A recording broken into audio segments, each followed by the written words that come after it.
to Hive Talks with Dimple Yuen. We're here today live streaming from the Hive Studios in the Hive Kennedy Town. And thank you so much for joining us live, as well as to our little studio audience here today. So here today I have Dimple Yuen. She is the co-founder and head distiller of Two Moons Distillery, Hong Kong's first gin distillery, and also Hong Kong's first gin distiller. Dimple, thank you for coming here today. Thank you for having me. So we are also accepting some audience questions for those joining us live. If you have any questions, feel free to comment onto the stream and submit them. And we'll put up a link as well if you'd like to post them there. And thank you so much for joining us today. We will break for a short intermission as well, where you'll be able to submit your questions too. Without further ado, let's get beginning with the talk. Dimple, could you share a little bit about your entrepreneurial journey founding Two Moons Distillery? Sure. So before I actually established Two Moons, I used to be a programmer at a startup. And before that, I actually used to work in corporate marketing at an international beauty company. So actually, being an entrepreneur or being part of the F&B industry was never part of the plan, like at all, And it was really just through, my pure passion and love towards craft gin. It was an adventure that actually just began as a simple passion project on the side that eventually led me to pursue a career in distilling and eventually establish Two Moons. How were you first invested in craft gin? What was your first experience, if you recall, that really inspired you to start this passion project? So, the inspiration behind establishing Two Moons really just came from all the craft gins that I've tried over the years. I remember being so fascinated by all the flavors and the stories of the master distillers behind them, and I was really kind of amazed by how each one of them were able to tell really vivid narratives and stories of their own personal experiences through flavors in a bottle. And it wasn't long before I started to wonder if I too could distill my own bottle of gin. And at that time there were no craft gins from Hong Kong either, and so I really wanted to put my city on the map, a place where I grew up from, and just showcase my stories to the world through gin. How specifically did you start Two Moons then following that? So you were inspired to create it, and then what was your process in just setting up this distillery? So, to answer that question, I kind of need to clarify. Setting up a brewery in Hong Kong, a place where you brew beer, is completely different from setting up a distillery where you distill spirits. And the main reason is because spirits are actually taxed in Hong Kong, and beer is not. And so, the rules and regulations that kind of control distilleries are infinitely stricter for us compared to breweries. So, in other words, every drop is money, and the government doesn't want us to get away with not paying our taxes. And so, there are a lot of regulations that come with establishing a distillery. And being the very first gin distillery in Hong Kong, it was really, really challenging for us because there were no guidelines, there aren't checklists, there are no consultants. It really was just me and our other co-founder, Ivan, just constantly setting up meetings and going to the government offices ourselves, or however many times that was needed, to really find out what needed to be done in order to set up a distillery properly in Hong Kong. And that took a lot of back and forth. So, at the same time, they were kind of learning what gin was, how it was made, how they should kind of regulate this kind of new industry. And at the same time, we were learning like how to play by the rules of the game, because obviously we have to follow if we want to set it up in Hong Kong. And so the whole process took about a year and a half because of all the back and forth. That's really long. Yeah, it was really long, but thankfully all that is behind us now, and I think we're just happy to have paved the way for distilleries in the future, and hopefully it's much easier now for other people to establish a distillery in Hong Kong. Are you aware of, I don't know myself, if there are other gin distilleries in Hong Kong right now? So there's actually one other gin distillery. They opened not long after us, and they're actually called NIP. They're also a really great craft distillery in Hong Kong, so you guys should check them out. Thank you. So moving on, so you set up your distillery after 1.5 years of procedure. I want to know, what is your creative process when it comes to distilling? You're the head distiller at Two Moons as well, so what is your process when creating a new gin flavor, or what are the steps that we go through for that? So to answer your question, I think I really need to explain what draws me about gin. So the really interesting thing about gin is how different each bottle can actually be. So it's actually, gin is actually considered to be, one of the broader categories within spirits. And the reason is, there's only one kind of must-have ingredient you need in gin, and that's something called juniper berries. And other than that, there aren't really any restrictions to what else you can put in it. So, the sky is the limit really, is in terms of flavors. So there can be really floral gins, there can be really herbal gins, very fruity gins, very spicy gins. Like, if you're thinking of a flavor right now, like, someone's probably doing it,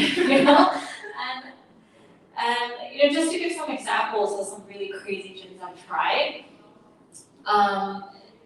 there was a distillery in Australia, and they created a series of gins based on the 7 deadly sins. And for the one that represented gluttony, they actually put smoked bacon fat in it, so it was like really rich and savory. And did it actually taste like bacon? Yeah. It's literally like bacon, smoked bacon. Liquid bacon. Yeah, exactly. It was alcohol. And some other examples, there's an American seafood chef, and he really wanted to make a gin that paired really well with the seafood dishes that he made. So he actually infused raw lobster shells into his gin. And more recently, I tried a gin also from Australia, and they actually put green ants, which is native to Australia. Like real bugs. Yeah. Okay. They actually put green ants into the distillation. And I just think it's really interesting how a bottle can really reflect someone's personal story, or their experiences and their culture and their background, or the place they came from. And I just find that really inspiring, and I think that's what draws me to make gin, really.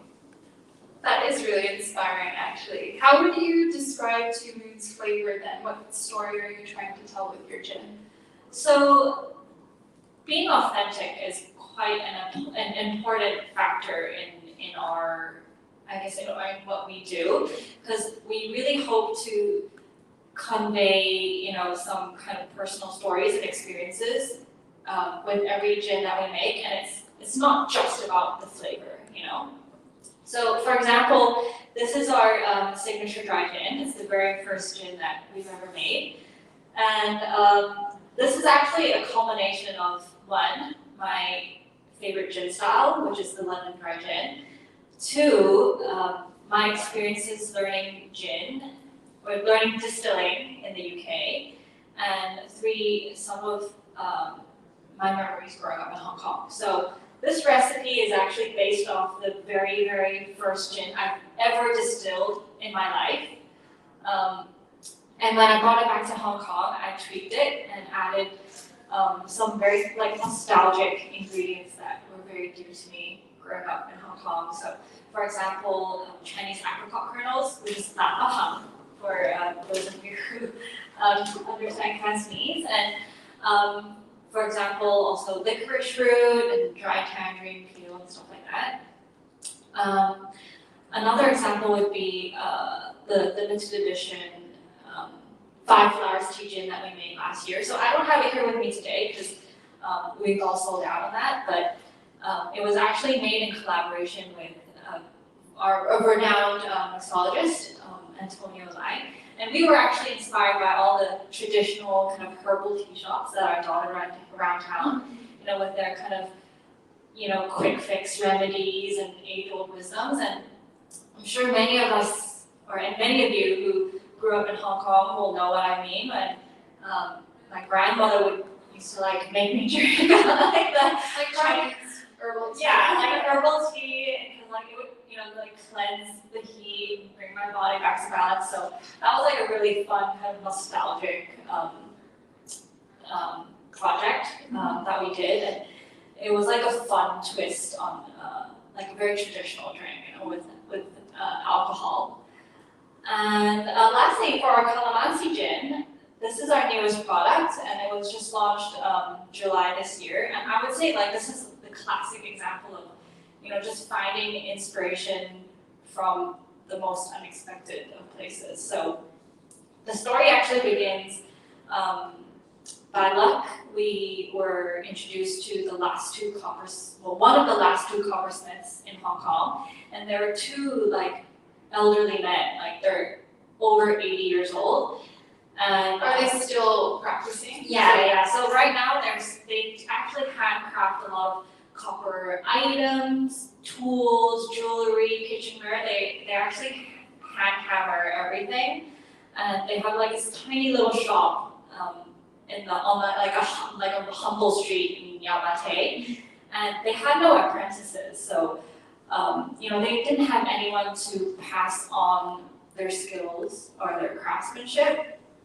And so when we found out that about what they did, we knew that we had to work with them before it was too late. And so we actually made a mini copper still, which is the machine we actually use to make gin, with them. And on the day we went to pick up our new still, we actually had laksa at a random restaurant somewhere. And you know how usually when you have laksa, they give you a little plate of condiments with lemon or lime. Yeah, little to to add to your laksa to kind of cut through the creamy broth. To our surprise, that restaurant actually served a wedge of calamansi instead of the lime. And calamansi is actually a fruit native to Southeast Asia, and it looks like a lime. And when we, got a whiff of the aroma and we had a taste, we were really captivated by it. And it was winter back then, but images of the sweltering Hong Kong heat and having a salted lime soda to quench our thirst. All these images just came rushing to us. And then after doing a little bit of digging, we found out that Hong Kong actually grew its own variation in the new territories. And that was it, we knew that was going to be our next flavor. So, it's things like these, we try to incorporate kind of stories from our community and our own personal experiences in hopes to inspire, people to, be interested not in just our gins, but just craft gin in general. I always feel that, it's easy to come up with a new flavor, right? I can make a bubble tea gin tomorrow, or a pina colada, CBD gin the day after. But I think it's important to ask why we're making that, and, the narrative that we want to convey in every bottle. What is some of the feedback you might get from people? Do they generally say that the gin brings back memories or nostalgia to them, especially with the unique Hong Kong flavors that you use? I think it's different for everyone. Like they all interpret flavors differently. So some people who, for example, were new to gin, they're like, oh my gosh, I never knew like gin could be like this. Could taste like Yeah, like they had no idea how different gin can be, and so some of them are surprised by that. For the more like kind of ardent drinkers, they tell us like, oh, how they enjoy this particular flavor because it reminds them of something, or 5 flowers tea. They couldn't imagine how it would taste like in gin, and they're like pleasantly surprised, and so it's quite fun. Just witnessing different people's reaction to different flavors and what they like and what they don't like. It's all like just good fun, really. Mm-hmm. Do you, when you're distilling as well, do you often involve people in the process of refining your flavor, or is it more internally at the distillery before distributing it?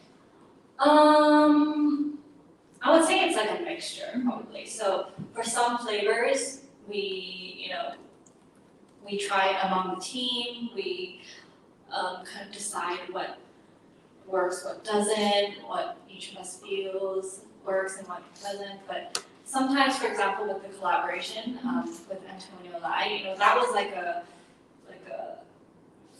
real collaboration with different parties kind of giving their own input, what they liked, what they didn't like, how to tweak it, and yeah, it's just different for every bottle, I'd say. That's really cool how versatile it can be. So I kind of want to go back to the first gin that you distilled. This was back when you were studying distilling in the UK. Yeah. I'm not actually too familiar with this topic. Are there a lot of places where you can learn to distill, and why did you specifically choose to study there? So gin, traditionally, although it's not from the UK, it's really blown up there. Like the British love their gin. I'm sure we all know, and because it's so deeply rooted in their culture, they're really, really experienced. It dates back to like hundreds of years, right? And because of that, there are a lot of distilleries around the UK. Big ones, small ones. Some of them are just run by just two like a couple really, and it's like in their backyard, And I chose UK just because there's so many different people to learn from, and they have so much experience. And yeah, really, it was a once in a lifetime kind of learning kind of experience for me. And yeah, there are actually quite a lot of places where you can learn how to distill gin. For us, we just sent a couple of emails, and whoever welcomed us, we just went, and they were also really welcoming, and they were really open to share all their ideas and what they know. They're not afraid to share the knowledge. And when they heard that, oh, someone from Hong Kong wanted to make gin too, they were really surprised. I'm like, oh, hey, that's really cool. I've never heard anyone making gin from Hong Kong before. You should, go here and learn this, or you should look up, this website. They have a lot of resources here. And yeah, we were just really touched by how nice and open they were to share all their secrets, and which is why we really wanted to bring that mentality back to Hong Kong as well. We have a distillery space that's open for individuals to come up if they want to learn the secrets behind making premium gin in the city, and we try to share as much as we know, and it just helps to just inspire more people to just like gin, really. What was your most memorable experience from your studies, if you have one or one like really notable, inspiring moment for you? I think it would really just be the moment when we distilled our very, very first bottle.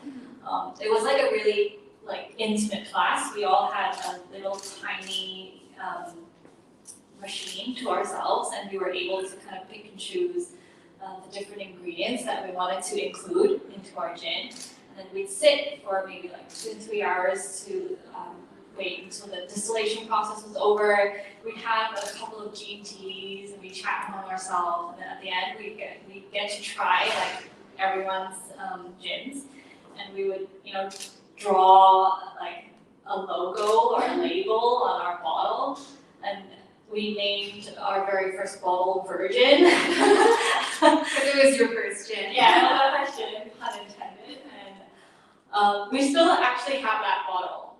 You didn't finish it, so it's still. There's like that much. We don't want to. I doubt it's like, I don't think I'll ever drink it again. Just so we will always have like that little bit left. But yeah, it's all good fun. And whenever people come over to our distillery, we always show them that bottle. Just saying like, this was our very first gin. Yeah, it's just like a really happy memory to have. Yeah. That's really sweet. Looking back, how do you feel like your flavors or your gin has changed or transformed from your first to now your newest flavor, your calamansi? I think we always try to challenge ourselves to make different types of gin. We don't want to just stick to one style or one flavor or one way of making gin, just because we think, oh, that's like the only and the best way to make gin. There's so many different ways you can go around it, so many different ways to interpret, and that's all part of the fun. And by making such like a variety of different gins, you're bound to you're bound to be able to kind of impress different types of gin drinkers. So you might not like this kind of style, but you'll like that kind of style. And I think that's what we try to do. We try not to just stick to one style just because I think it's my favorite. That makes a lot of sense, and all the flavors are so versatile as well. I want to move into you yourself being a woman gin distiller and woman entrepreneur in an often breweries and distilling, especially sometimes male-dominated industry. Have you faced any challenges as a result, or how has the experience been for you so far? So I'm fortunate enough to say that my experience so far as a woman in distilling has been a pleasant one, and people have been really happy for my achievements regardless of what I identified as. I mean, sure, there were people who labeled me by my gender before my profession first, and sometimes there were people who were surprised by how quote unquote like someone like me would be interested to pursue a career that's so labor intensive, because it was a huge contrast to what I used to do, right? And like I used to work with beauty and the whole kind of stereotype that came with that. But most of the time they meant no harm, I would say, and I've learned to really filter the ones with malicious intent and really turn the conversation around when I realized that I was being labeled by my gender before my Your achievements. Yeah. Kind of going into that, how do you filter out the criticism, or just in general, like creating Hong Kong's first licensed gin distillery? You must have gotten a lot of feedback as well as like comments on what you're doing.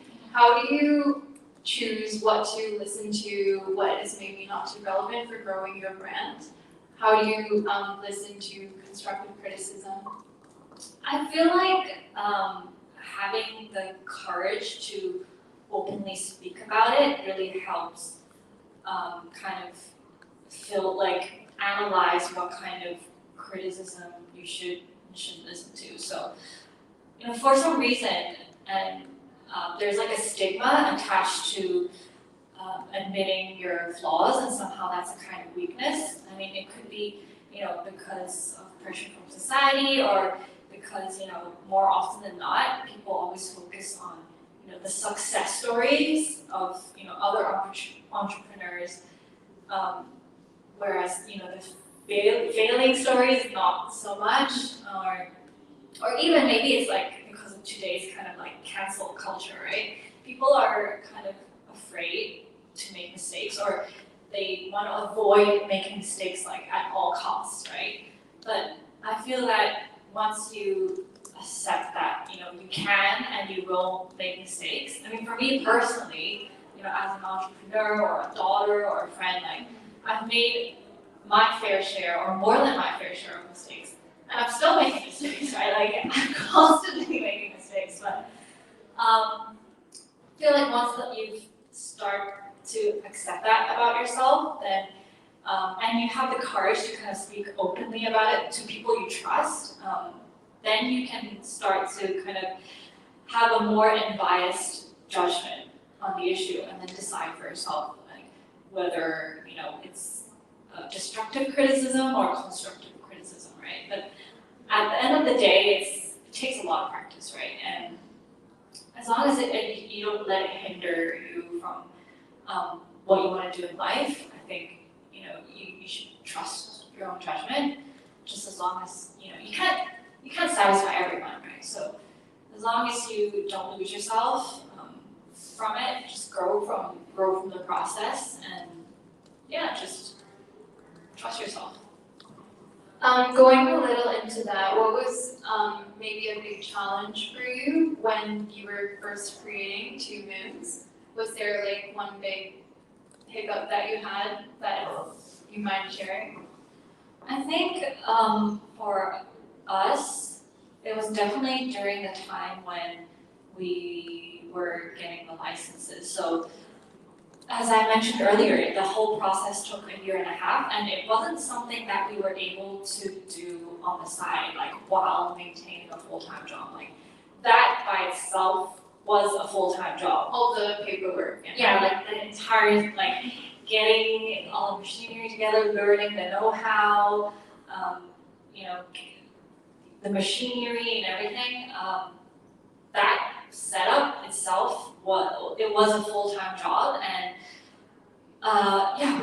we didn't have any income for the entire year and a half, and it was scary, because at that time I didn't know when it would be done, right? It could be 2 years, it could be 3 years, it could be 5 years, right? It was really like uncertain, and there were times where we were really doubtful whether we would make it through, or we were just wasting our time. So I think that was one of the toughest things that we had to kind of go through. The F&B industry as well faced a big challenge last year when the pandemic first began. Fortunately, the situation is improving a little in Hong Kong, but how was that for you? Did it impact your work at the distillery? And how do you think the F&B industry is doing now compared to last year? So I'm sure we've all felt it. The pandemic definitely kind of affected not just the F&B industry, but like all industries. Everyone, right? every industry. So, for us, we had to put our export plans on hold. We had to kind of postpone our big debut overseas, and really just a lot of projects that were in talks had to be put on hold because, understandably, people were panicking and they were tightening their belts to prepare for the worst. For us, I mean, I don't want to sound cliche, like talking about how I coped, because I'm sure like you've heard it all, like staying optimistic and like change, blah blah blah. But I do want to share like an interesting finding that I had during kind of the worst part of the whole pandemic. So this was back in 2020, and it was during like the 6 p.m. curfew when there was like the massive lockdown and bars weren't able to open, restaurants were able to open, we weren't able to eat out at all. And despite having like zero sales coming from bars and restaurants, we actually found an increase in traffic on our e-commerce website, and sales on that platform actually like went up by quite a bit. That's so exciting. Yeah, and we were really shocked because it was just like 3 to 4 months into our launch, so we were like worried sick. Like we literally just started it. And great. 1.5 years of paperwork. Yeah, and then like now this, like great, what are we gonna do? But that was when I realized how fascinating the alcohol industry was, because people drink when they're happy, right? They're celebrating, they pop open champagne, wine, whatever. But more than anything, people drink maybe even more when they're sad, like when they're locked up at home and they're depressed and they have nothing to do. And I just found that incredibly amusing. And so, but yeah, just to answer your question again, like I'm sure we all feel it. At least we're back to some kind of normalcy, at least locally. So we're able to eat out again. But I think like everyone here, we can't wait until we can start traveling again, because there's still quite a lot that we can't do because of closed borders. But we can only look forward, so life goes on. Definitely. Is there anything you're looking forward to doing at Two Moons or yourself for the rest of the year?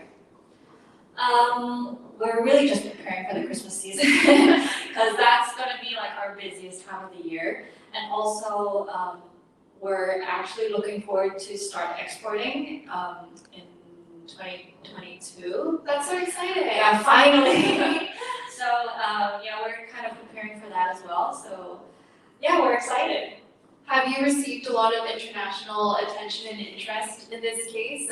Where are you mainly planning, maybe the UK, to export to? Yeah, I mean, that's definitely like a market that we've always wanted to enter, just because, that's kind of where I learned everything. And, we met a lot of amazing people there.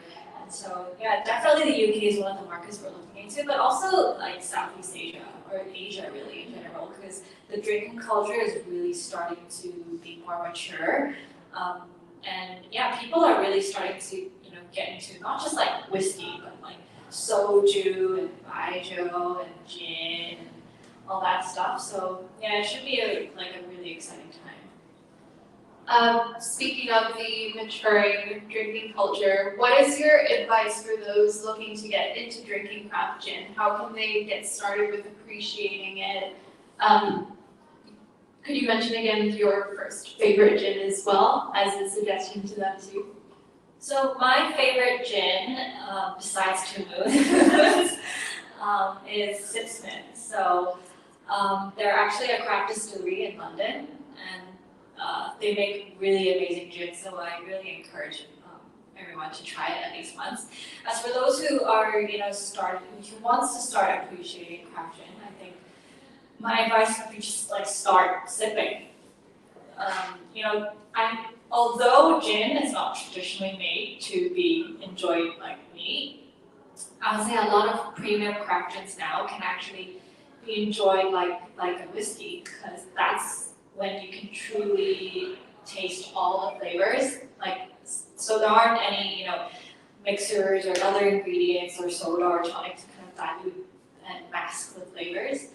And there's so many craft gins out there. There are ones from Vietnam, Brazil, Kenya, and they're all so different. So I encourage you all to just start sipping, get to know the stories behind them and why the distilleries chose the ingredients that they did. And I'm 100% sure, you'll eventually find a bottle that you'll like. Thank you. And last question before we break to our intermission. Out of personal curiosity, how did you come to the name Two Moons when naming your distillery? So Our name Two Moons is actually inspired by the one true hero of our distillery, and she is actually our copper still. We named her Luna. So it's actually very common for distilleries to name their stills, and they're usually named after women. And the reason why we named her Luna is because she has a really prominent moon-shaped feature on her. And when we first saw her, we thought she looked like a copper moon. And so we created like a whole brand story revolved around her, where, you know, in our universe we have two moons. So the one we see every night in the sky, and the second one is actually with us at our distillery, and it's on Luna where you're able to find, you know, the finest spirits. That's really beautiful. Is this the first still that you had made by the coppersmiths, or is this a different one? This is a different one. So that one is actually custom made in Germany. And it's a very big one, it's 100 liters. And the one that we made with the two local coppersmiths is only 10 liters, so it's like a little mini still for like tests and experiments. Oh, that's really cute. Yeah. All right, so thank you to our viewers who are with us right now. We're going to break for a short intermission. If you have any questions for Dimple, feel free to submit them to us online by commenting on the live stream, and we'll be returning shortly for the event. Thank you. Thank you.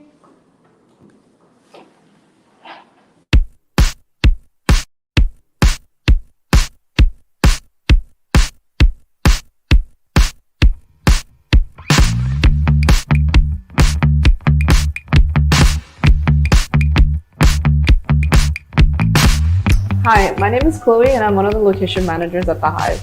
It is really inspiring being part of so many successful journeys and seeing members connect and collaborate to achieve their goals.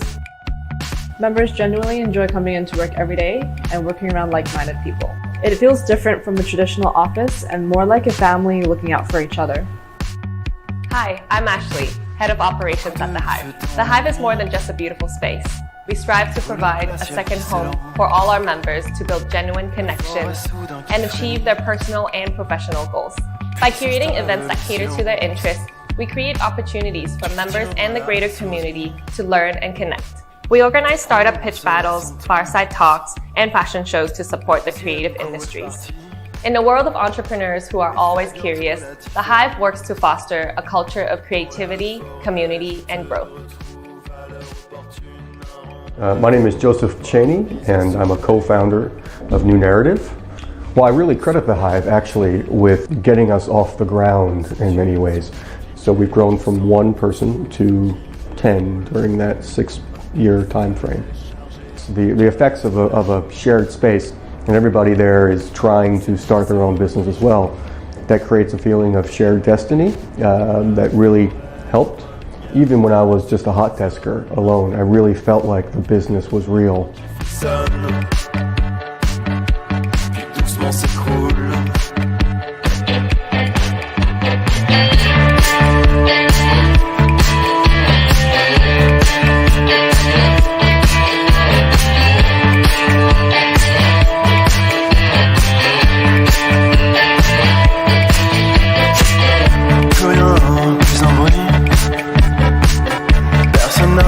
Par chance, pour moi maintenant c'est fini. Et tout le monde s'en fout, tu penses. Te voilà maintenant qui t'enfuis, tirant ta révérence. La forêt de nouveau frémit. Je profite du silence. Dans la forêt, je te retrouve à l'heure opportune. Un rendez-vous improvisé sous la lune. Sourire crispé. Situation compliquée. Je sens ton souffle qui me frôle le cou. Un pistolet chargé me caresse la joue. Je me dis cette fois c'est moi qui joue.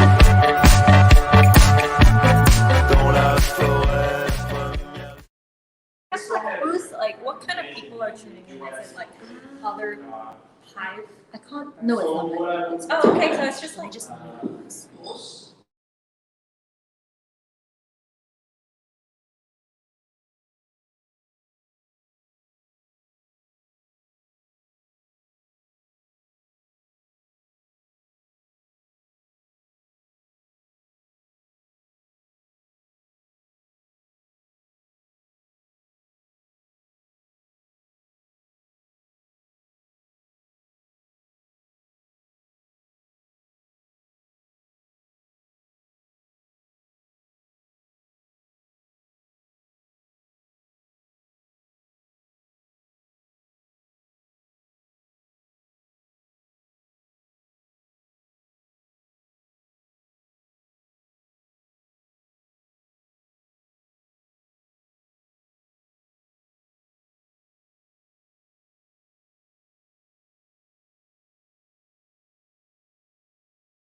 welcome back to our Hive Talks. Dimple is back with me for the Q&A portion of our event.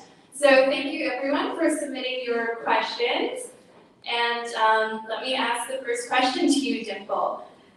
This is asking about June's itself. What is the annual output like for you? So, as I mentioned, we're experiencing a little bit of growing pains at the moment, but right now we're averaging about 1,500 to 1,600 bottles per month. So we are a micro distillery. That's still very impressive for just starting.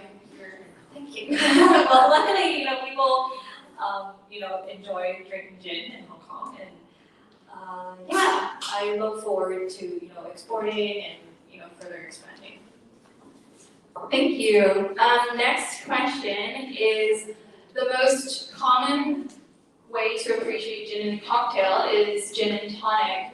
Are there any other different cocktails or ways to blend gin that you recommend to appreciate it? Yeah. So first of all, I just want to remark that I'm not a bartender. I'm a distiller. So the bartenders are really the experts at this. But I do have my preferences when drinking cocktails as well. So my favorite is a good Negroni. I love drinking Negronis. It's kind of like my go-to gin cocktail. But there are a lot of other gin cocktails too, like Tom Collins or Martinez or a gin martini. It's all up to personal taste really. So yeah. What do you recommend for Two Moons gin? For me personally, I like to sip it neat. And it's just because that's my favorite way to enjoy gin. But other than that, I really like it in a dry martini. Yeah. Really interesting.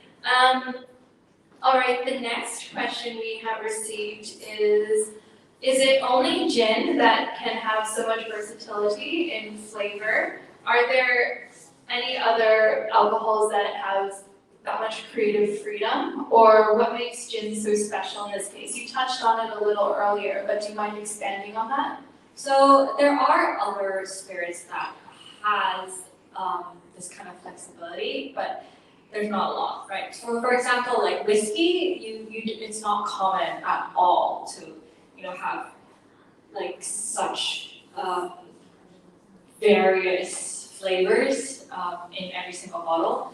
But sometimes you find it in flavored vodka as well. But somehow gin is one of the spirits that despite I should put it this way, gin is out of all the spirits that allows flexibility. It's really the one that's taking off and getting a lot of exposure and acceptance in gin communities, drinking communities around the world. Really cool that you're doing that too with your Two Moons. Second to last question we have is there a high demand for gin or craft gin in Hong Kong? There's definitely a growing demand, I'd say. I would say 10 years ago, people would not, gin would not be the go-to drink, but over the past decades, there has been gin bars, gin-focused bars where they source gins from all over the world, and more and more crafted distilleries are actually opening up in Hong Kong as well. So I think all that is kind of contributing to the growing kind of gin culture, and I think it's on the rise at the moment. Is there a gin bar or two that you might recommend for those looking to try a lot of the different flavors out there? So one of my favorite gin bars is Ping Pong Gin-Toneria, and that's actually in Sai Ning Pun. It's a really cool space. They actually renovated an old kind of ping pong practice area. That's what it really was. Yeah, it really was like a ping pong kind of club house / practice arena thing, and they have it's just a really nice kind of space to enjoy a variety of gins. They have so many different types, and yeah, I definitely recommend it. You guys go check it out. Is 2 Moons available there? Of course. And last question I have from our audience. What does the day, like the daily life in a distiller look like for you? What do you do every day? Is it just working in the distillery, or what do you go about doing? So it kind of varies, right? Because I'm the co-founder as well as the head distiller. So sometimes, I really have to stay focused at the distillery, with making gin, doing everything that's like production related. But sometimes I also, need to go out, kind of meet different kind of bar partners or clients, and just explore collaborations or find inspiration, and talk with our farmers and the new territories and all that. So yeah, it's basically like I do everything. Really important job, of course. Yes, so on that note, we're going to close off our Hive Talks for the evening. Dimple, thank you so much for being with us today. Thank you. Really insightful learning about everything you do, as well as more into the world of craft gin. Thank you for those who joined us live as well. We really appreciate your time. If you're interested in upcoming events or more Hive Talks, please feel free to follow us on social media, and we'll post 2 Moons information as well for those looking to get involved or explore 2 Moons. And so thank you again, everybody, and hope you have a great rest of your day.